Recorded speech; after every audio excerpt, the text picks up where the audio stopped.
Today we'll be talking about best practices or guidelines in spine robotics at Cedars-Sinai. It's been one of those roads where at Cedars we're starting to really get into the weeds with robots.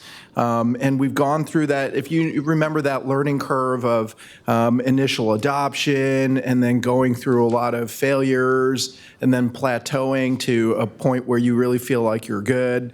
At Cedars, we've gone beyond that plateau, beyond that learning curve, and there were moments where there were problems happening years out from the adoption of robots. So this is that later phase of failure where things were just kind of not mimicking our initial great success.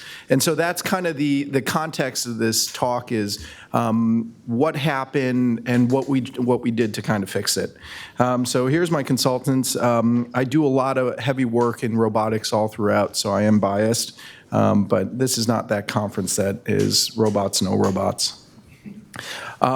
So kind of to get started, our robotic experience at Cedars has, I think, been fantastic. It's been led by great leadership.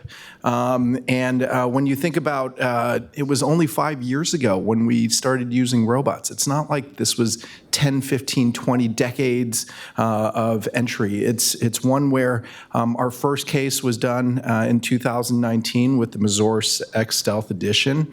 We acquired the Globus Excelsius quickly a couple years later because initially it was a technology that no one wanted to use, and after a couple early adopters, it seemed like everybody wanted it, and there was issues with who would get the robot. So we acquired a second robot in 2022, and since then we've done, I think, almost the numbers I was looking at yesterday, at least 1,000 and counting cases so far. And the benefit of that, or the reason that occurs, is because at Cedars we have a ton of surgeons. We have 16 spine surgeons that use the robot of both specialties, orthopedic and neurosurgery. So there's a vast experience and application and perspectives from this. But in that same problem, that same benefit, I should say, of 16 spine surgeons, you have 16 spine surgeons. They're all doing things differently. And there's great heterogeneity in robotic usage.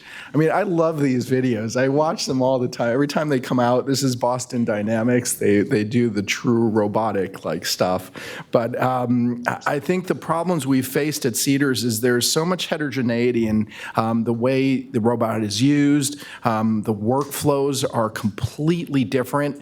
And how they deploy the robot in specific cases are different. And it's, the key is not to tell a surgeon how to use the robot. Give them freedom. Let them figure out what they're going to do, how they want to use it best in their hands. But at the same time, when you allow this to have such heterogeneity and difference of application, you're going to have variable outcomes on robotic performance in terms of accuracy, in terms of clinical revisions. I think that's what we saw. We saw the initial early adopters that all did it the same way. And so when you did it the same way, the reproducible outcomes were coming. But all of a sudden you add the whole gaggle of 16 spine surgeons all doing different things. That's when we saw that late phase where things were starting to look not so reproducible. And so the administration asked me, they said, go take a look at our cases and see where we are. Joe did a nice recap on his Columbia experience, or their institutional experience. And at ours, with our 268 initial patients, spread pretty evenly amongst male and females, a little more with females. Age is 63 in LA. The BMIs are pretty attractive at 27. But 4.2 level, number of levels, 4.2 number of levels of fusion, 2,000 plus screws, mean follow-up of over a year.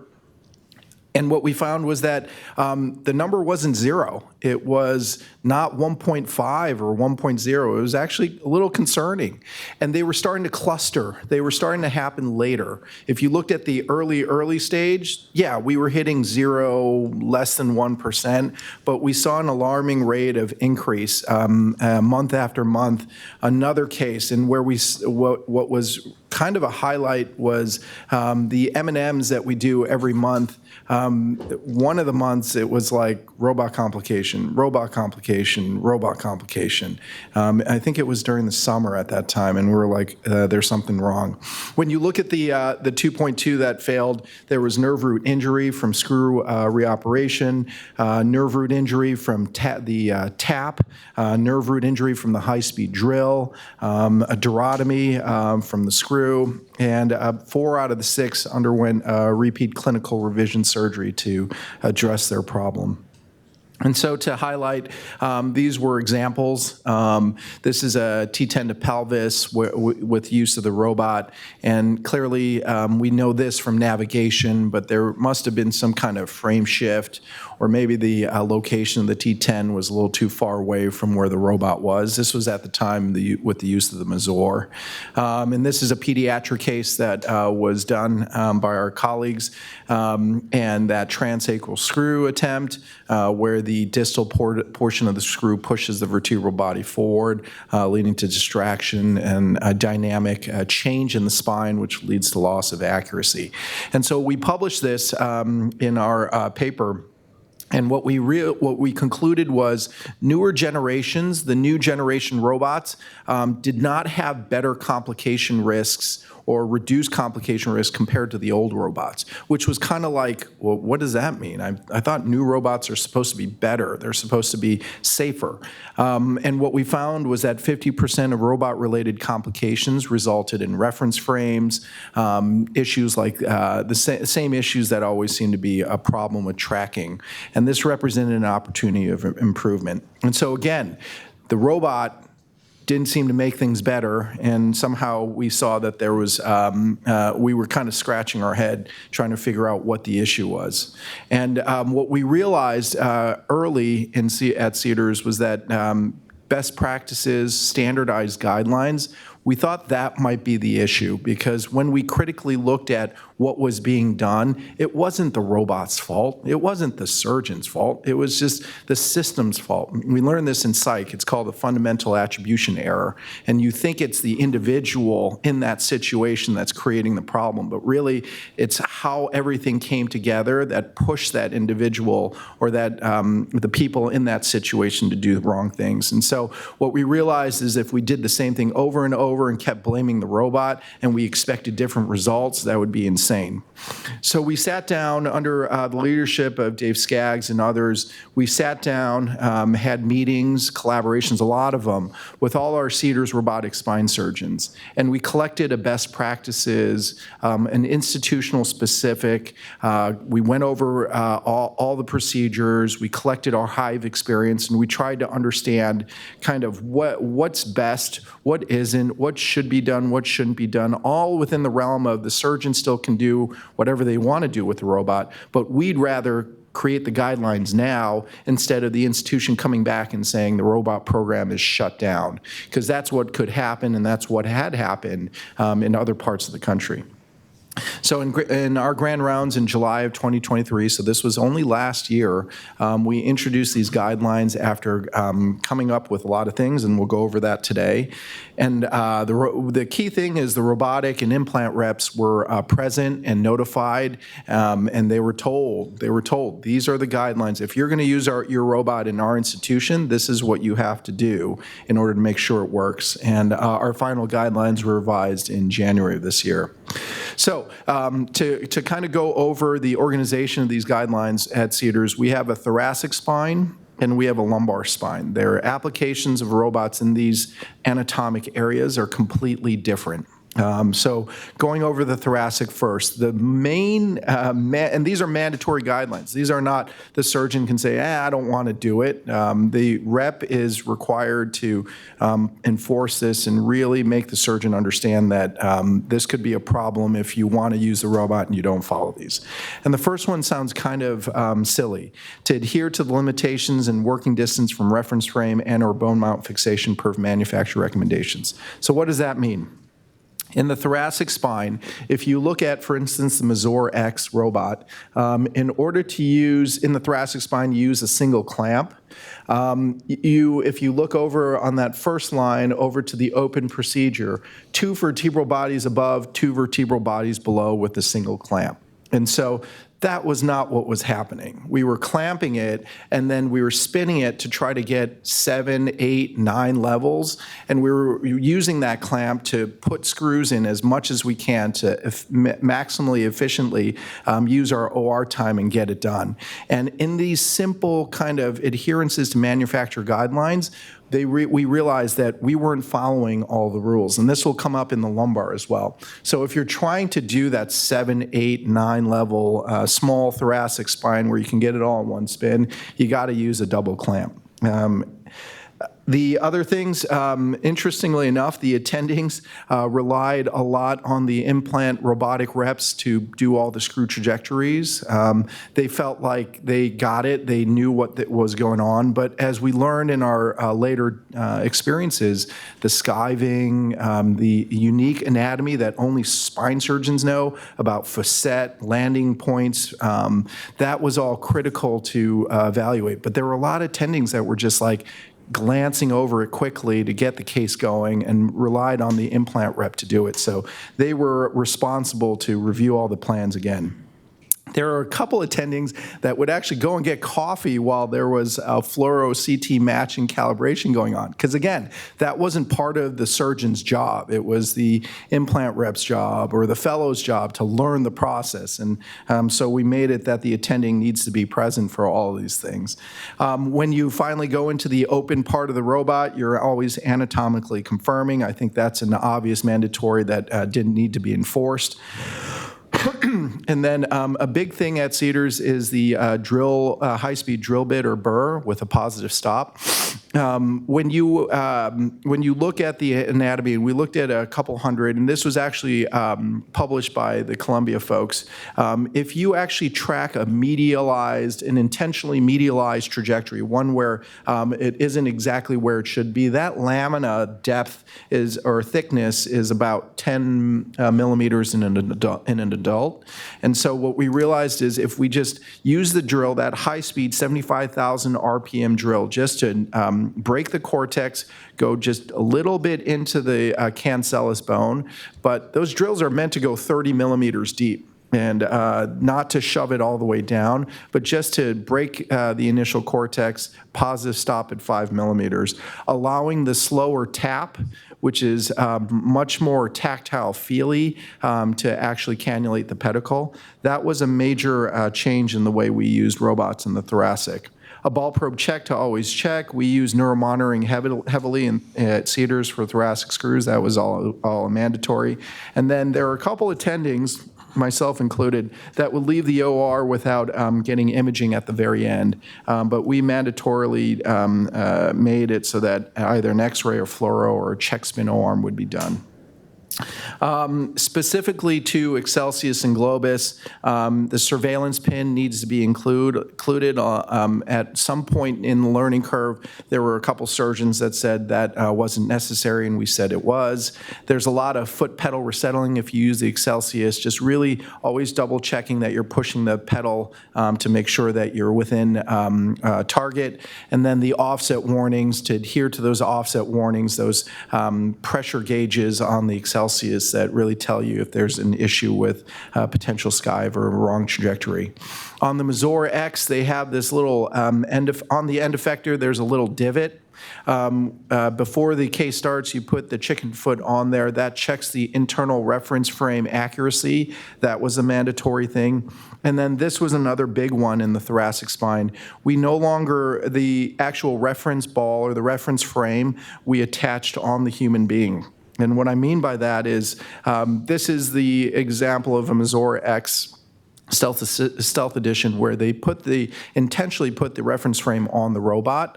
That is no longer the case in thoracic spine. We require that you actually put it on the thoracic spine. So if there's some deflection or some movement of the thoracic spine, the reference frame on the robot won't pick that up as well. Having something on the human is exceedingly important. That was a big game changer for us as well. In the lumbar spine, same things, adhere. So here's the thing about lumbar spine. If you look at where the MIST bridge, link bridge, that percutaneous pin that goes into the pelvis, the first one where it says shank screw, according to the manufacturer guidelines, if you put a shank screw in PSIS and you're doing an open T10 to pelvis, you're only allowed to go up to L4. Okay, that was absolutely not happening. We were putting shank pins in, open T10, and the surgeon was trying to get it all in 1 or 2 spins all the way up to T10. And so those T10 screws that were a little bit off, that was because, again, these simple rules that you got to change your bone fixation place to keep marching along. And these are just the details that we realized as we were moving along. The same things for lumbar, tending present, confirm accuracy. In the lumbar spine, we do a 10 millimeter stop. So we did that same look at all the lumbar spines, particularly at the smaller ones at L1, and we realized with the medialized trajectory, you can still be safe at about 10 millimeters. And so that again, breaking the cortex, just a little dab inside, and then using the tap to figure out the rest. Ball probe trek, postoperative imaging, same things, similar to the thoracic where the surveillance pin. One of our failures was a knock on the reference frame of the Excelsius. The surveillance pin was not used, so we said that should be a mandatory thing. It's annoying because it's a separate stab incision somewhere, but that at the cost of a clinical revision, I think that's worth it. Same thing with Mazor, same issues, mandatory guidelines with Mazor. In the lumbar spine, we felt like our complications weren't there, so we didn't want to burden the MIS surgeons with putting reference frames over MIS places, so we said it's okay to leave it on the robot. And then all these highly suggested for the lumbar, try to use patient-based reference frames if you're losing accuracy. Neuromonitoring is not a mandatory for the lumbar screws. And for MIS, we talk about percutaneous Caspar pins. And so since the introduction of these guidelines from July 1st of 2023 to May of 31, 2024, this is prelim data. Our research fellows are working on the final draft, which is we'll be publishing soon. Same kind of numbers, same kind of similarities to the initial cohort before the guidelines. And to this date, and Dave really highlights this when he talks to companies and stuff, at Cedars, we right now still are at a 0% reoperation rate for robotic complications. No dural tears, no issues with symptomatic hardware. And so at the end of the day, guidelines are important. Robotic-assisted instrumentation is important. It's historically a 2.2 complication rate at our institution. Guidelines are critical. They help. We need to do more multi-center expert consensus to bring back to our institution, but not all guidelines apply to each institution. What works at Cedars may not work at UT Austin or anywhere else. You got to kind of still figure it out for your own institution to make it work. It's a collaboration of spine surgeons. We have to take the lead, and if you do it properly, then you'll lead to successful outcomes like we did at Cedars. So want to acknowledge everyone, including a heavy lift from the Medtronic and Globus robotic team for helping us, Dave Skaggs for pushing this along. So thank you. Excellent talk. I think that's great, and I'm glad you guys are taking the lead on helping to guide education in robotics as well. One suggestion that I might add from my clinical experience is that because of the power of the taps and the screws and such, starting as far away as you're going to start from the frame and then working in a serpentine pattern down, and I might.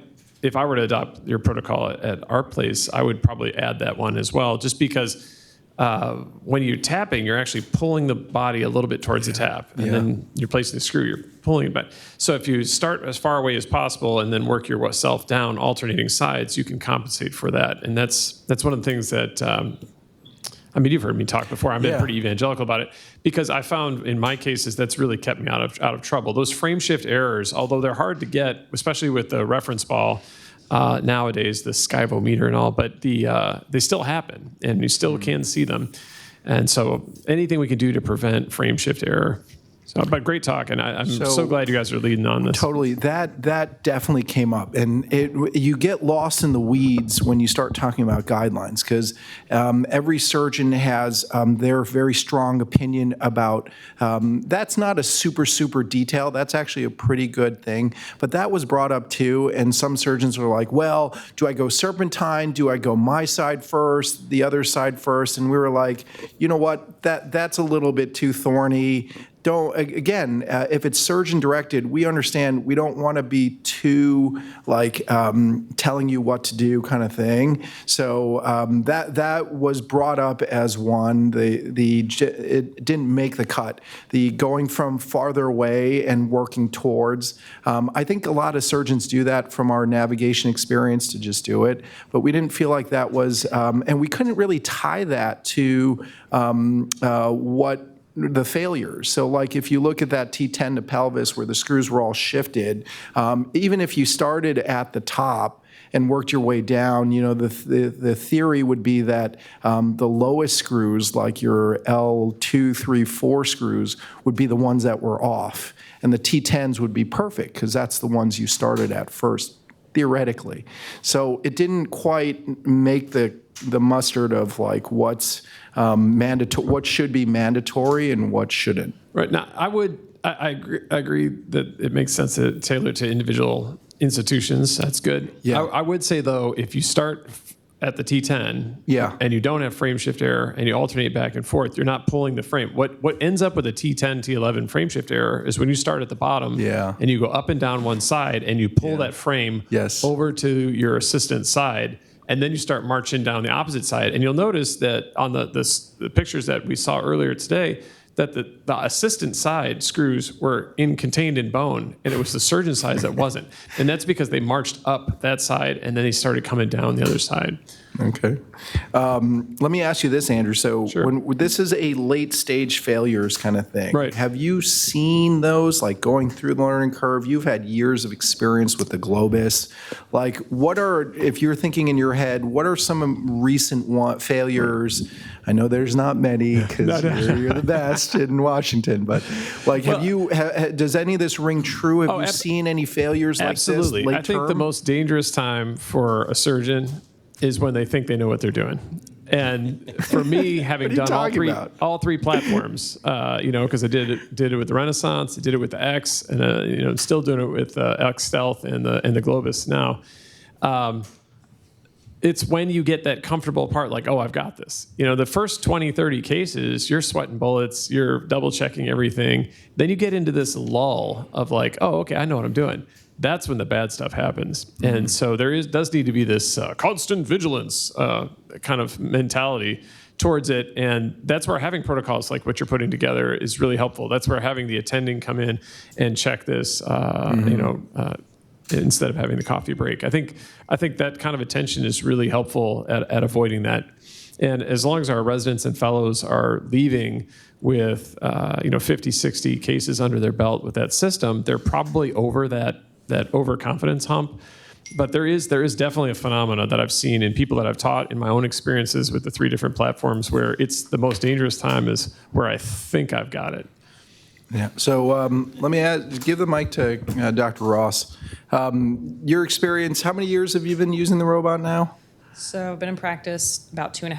2.5. So I learned it in fellow, so 3.5. 3.5 years. So any late term kind of, or late stage, I would say, late term by the latter part of that learning curve where you're already done and you're cruising along and then you're like, whoa, what happened? Did you have those kind of issues yet or not? Yeah, I would say a lot of it actually has to do with getting to the top levels. So I'm doing longer constructs in the peds world. And I clamp at the bottom, and then I sometimes I've noticed that I try to stretch the limits too far, and I try to reach a little bit too far proximal. Yeah. And that's really where the accuracy checks are super, super important. And having the navigation array on the patient is so important because those pedicles are really small up there, and you have to make sure that you're very sure that you're going down that trajectory. There's been times where I've had a couple medial breaches, nothing bad, no neurological issues, but I can feel that I've had a breach, and I either have to redirect that, or sometimes I'll just use a hook at the top level. And so you're seeing it really farthest It's usually away. when I'm trying to push the limits, when I think I know what I'm doing, right? And I'm like, oh, this is going to be okay. And that's where you have to be really careful, where Yeah. you think you know the technology, and you're like, oh, I can now try to use it in maybe a different way and push it a little bit, and it can get tricky. Yeah, that goes all the way back to navigation and the inability to, and that's the frustration, because this is all built from navigation up, and the fact that we still don't have a good answer for dynamic tracking. And if something shifts, the computer or the navigation system should be able to accurately shift with it. That's the frustration that I keep talking to the companies about. Figure it out, get it done, and hopefully that happens sometime soon. TK, before you move on, I just wanted to say, we've been talking about this for many years, about this idea of proctoring and training, and I think this is such an important step forward, what you guys have come up with the guidelines. The company, you go and someone gets a robot and they get trained, and then they say, okay, go for it, get out there. And I think what's really important about these guidelines is that it allows someone a foundation to sort of, this is where you should start from. And what worries me when a new hospital gets a robot, that they don't know about these guidelines, they don't understand these things, right? So like Medtronic tells you the shank screw is only on label from L1 to S1. Now I know I've used it more than that, and I push that, but I do it with the knowing that what's the risk and what I can do and when I have to add in a spinous process clamp. But I think the value is courses like this, where we're talking about these failures and these risks, and how to talk to the fellows that are in the room, how to sort of convey that these guidelines are based on all these failures that have happened that are catastrophic, in my opinion, right? Putting a screw through a nerve when you have robot guidance is supposed to never happen. Yes. So, I applaud you guys for putting the guidelines together. It's really great. Thanks, man. TK, excellent talk as usual. I've heard it from the beginning since 2019, because I was there at the beginning. Work in for all progress. those It things. takes me a little time. And I want to add a little different perspective, but it's along the same lines, is that we were incredibly good navigation surgeons, okay? And we still are, obviously, but we'd been doing navigation back before there were CT scans, back into the 90s. And so we became so good at these things, and I think Andrew is the one that pointed it out. You get too confident.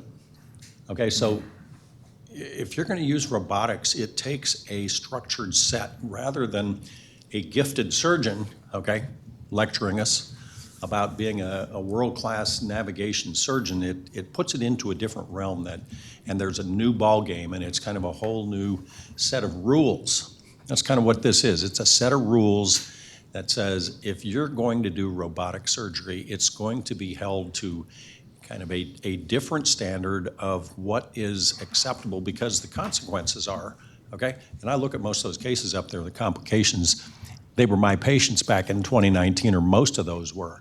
And that was the learning curve, is that you get a little too overconfident with the navigation side and say, oh, I can do this robotic stuff. Yes. I think we've gotten really good at robotics, and it's because of making a set of rules. Great job, thank you. Okay. Martin Pham, Dr. Pham, are you on?